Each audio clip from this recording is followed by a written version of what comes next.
Hello everyone and welcome back to another video from Gameplay Classic. In this video, I'm going to show you how to change the audio settings on the Tekken 8 game. So let's get started right away. First of all, open up the Tekken 8 game on your device, and if you're on the main menu, you can click on the gear icon to end up within the settings page, from which you can go into audio options. Now, if you are within your match, you can simply tap on the B button within your keyboard or the start button on your joystick. Now, from here, go into sound options and you will now be able to change the sound level for various different parameters.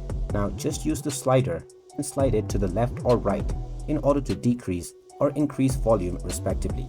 You can do this with your background music, the sound effects, as well as the voice that you hear of the announcer.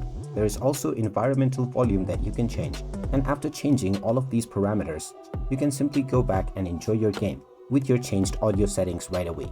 You can go back to this menu at any time in order to change your audio settings. And there you have it. That is how easy it is to change your audio settings on the Tekken 8 game. If you find this video helpful, make sure you hit that like button and subscribe to our channel if you haven't done so already. Also ring that notification bell to never miss another update from us. Thank you for watching, and I will see you again in the next video.